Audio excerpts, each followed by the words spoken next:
உத்தரகண்ட் மாநிலத்தில் நடைபெற்ற பஞ்சாயத்து தேர்தலில் காங்கிரஸ் அமோக வெற்றி பெற்றிருக்கிறார்கள். இந்த வெற்றியோடைய பின்னணி என்ன? இத்தனை நாள் அங்கு தோற்று கொண்டிருந்த காங்கிரஸ் இப்ப வெற்றி பெற்றதற்கு அவங்க என்னென்ன விஷயங்களை செஞ்சாங்க? ஒருவேளை தேர்தல் ஆணையத்தின் சார்பாக நடக்கக்கூடிய மோசடிகளை ராகுல் காந்தி இந்தியாவிற்கு அம்பலப்படுத்துவதனால இந்த வெற்றியா?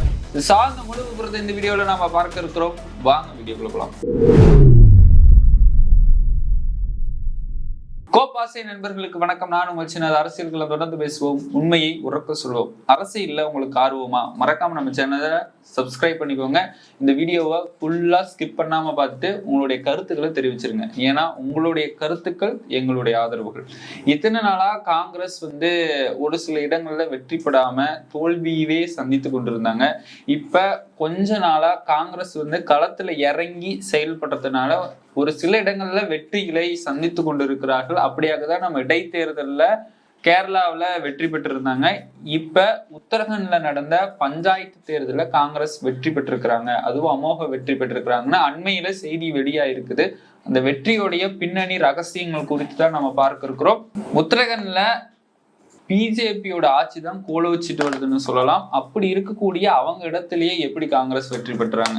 உத்தரகண்ட் மாநிலத்தின் முதல்வராக இருக்கக்கூடியவர் புஷ்கர் சிங் தாமி அவர்களை எதிர்த்து எப்படி காங்கிரஸ் வெற்றி பெற்றது?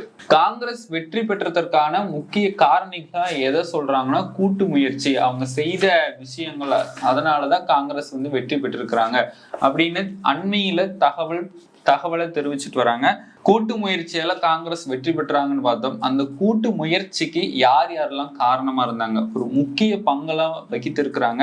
அவங்கள நம்ம ஒவ்வொன்றா பார்ப்போம். அதாவது குமாரி செல்ஜா அவர்கள், இவங்க ஹரியானாவில் தலித் இன தலைவரா பதவி வகிச்சிருக்கிறாரு. அங்கிருந்து இப்ப உத்தரகண்டுக்கு வந்திருக்கிறாங்க. உத்தரகண்ட் மாநில பொறுப்பாளரா இப்ப நியமனம் செய்திருக்கிறதா சொல்லியிருக்கிறாங்க. அது ஒரு மிக சிறப்பான பணி.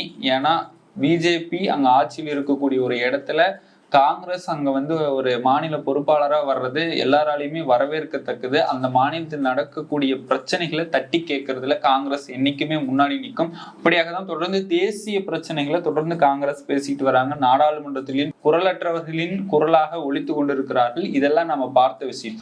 ஆனா உத்தரகண்ட் மாநிலத்துல இப்ப வெற்றி பெற்றதுக்கு பல தலைவர்கள் பேக் போனா இருந்திருக்காங்க, சப்போர்ட்டா இருந்திருக்கிறாங்க. அவங்களுடைய பணியெல்லாம் மிக சிறப்பானதுன்னு சொல்றாங்க.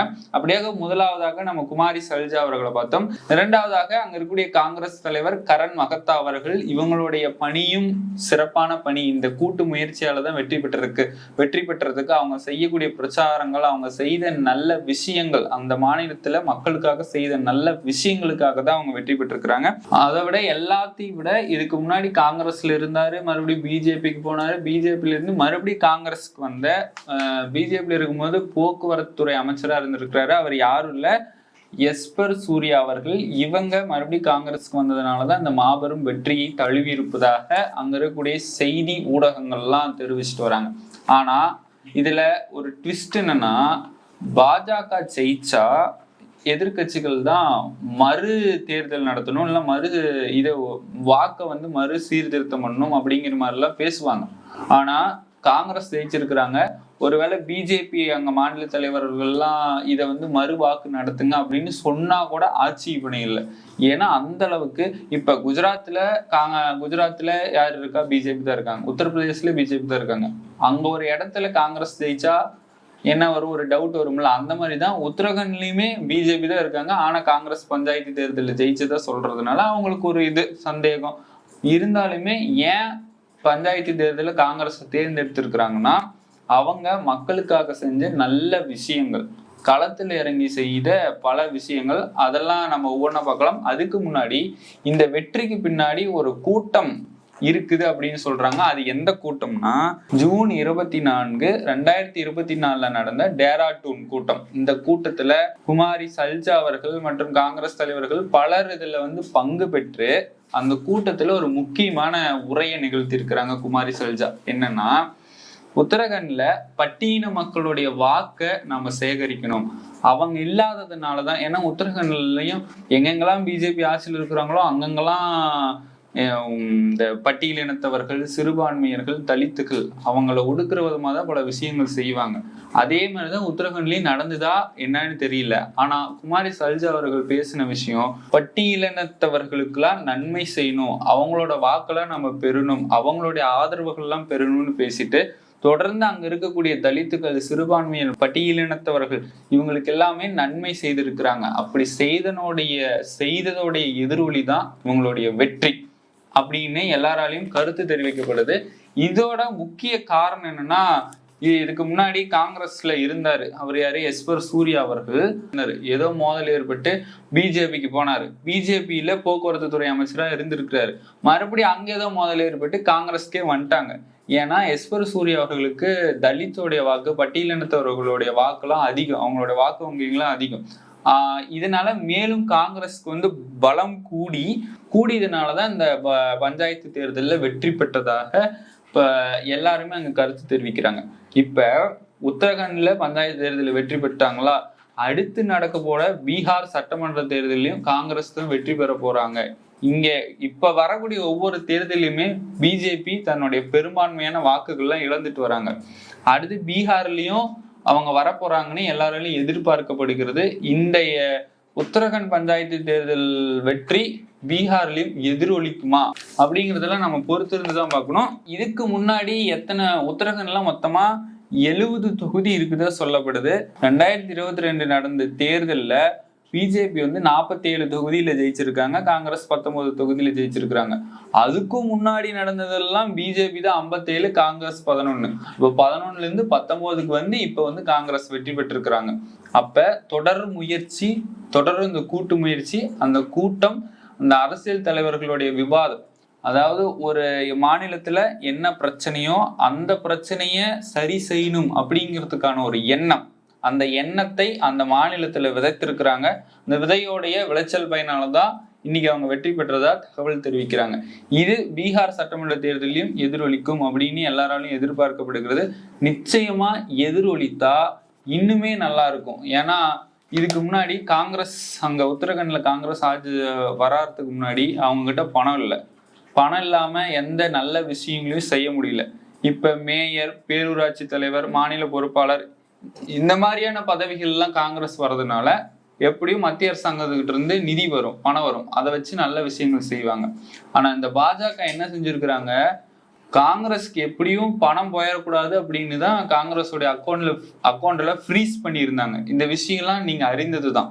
ஆனா இப்ப காங்கிரஸ்க்கு அங்க நிதி கிடைத்து பல நல்ல விஷயங்களை செய்து இன்னும் மேலும் மேலும் மக்களுக்கு நல்ல விஷயத்தை செய்து வாக்கு வங்கிகளை பெறுவார்கள். ஆனா அவங்க காங்கிரஸுடைய நோக்கம் வாக்கு வங்கிகளை பெறுவதும் அல்ல, ராஜாவா இருந்தும் ஆளுவதும் அல்ல.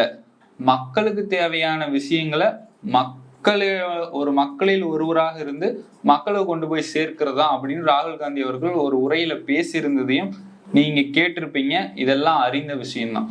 ஆனா ஒரு தலைவர் களத்துல இறங்கி வேலை செய்யாம ஊரா விமான பயணம் போயிட்டு இருக்கிற தலைவரும் நம்ம நாட்டுல இருக்கிறாங்க.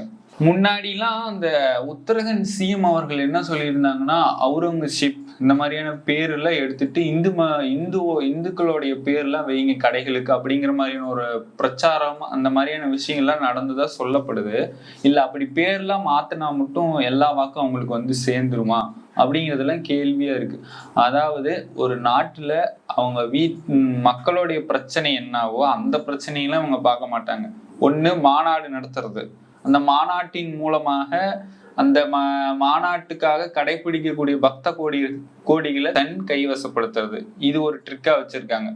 இல்லையா தேர்தல் ஆணையர் அதிகாரிய அவங்களுக்கு சாதகமா இருக்கக்கூடிய ஒரு நபரை நியமனம் பண்ணி பல மோசடிகள் செய்யறது, இல்லையா இவிஎம் மிஷின்ல மோசடி செய்யறது, இல்லையா இடிய ரைட் விட்டு அனுப்பி பல விஷயங்களை செய்யறது. இதெல்லாம் நான் சொல்லல, இந்தியாவுடைய எதிர்கட்சி தலைவராக இருக்கக்கூடிய ராகுல் காந்தி அவர்கள் பல ஆதாரங்களை மக்கள் மத்தியில வெளியிட்டதுனாலதான் இன்னைக்கு எங்களோட அந்த மாதிரியான விஷயங்கள்லாம் பத்தி பேச முடியுது. இப்படி பல விஷயங்களை வெளியிட்டதுனாலதான் இப்ப மகாராஷ்டிரா, ஹரியானா தேர்தல் மோசடி, அடுத்து பீகார்லயும் மோசடி நடக்கிறதுக்காக தான் இந்த ஸ்பெஷல் இன்டென்சிவ் ரிவிஷன். கர்நாடகாவில் நடந்த ஒரு தொகுதியில் நடந்த மோசடிக்கு எங்களுக்கு 100% ஆதாரம் இருக்குன்னு பல விஷயங்களை மக்களுக்கு ஆதாரத்துடன் எடுத்துரைத்து கொண்டேதான் இருக்கிறாரு. இதுல வேற நாங்க அந்த வீடியோ எல்லாத்தையும் நாங்க வெளியிட போறோம் அப்படின்னு பல ஒரு உச்சகட்டமான கோபத்தோட விஷயத்தை தெரிவிச்சிருக்கிறாரு. அதனால இவங்க மறைத்த விஷயங்கள் எல்லாம் ராகுல் காந்தி எடுத்துரைத்து கொண்டிருக்கிறார் மக்களிடத்திலே. மக்களும் விழிப்புணர்வுடன் செயல்பட்டு நல்ல தலைவர்களை தேர்ந்தெடுங்கன்னு சொல்லிட்டு மீண்டும் ஒரு நல்ல அரசியல் காலத்தில் நான் உங்களை சந்திக்கிறேன். அதுவரை உங்களிடமிருந்து விடைபெறுவது நான் உங்கள் சின்னா.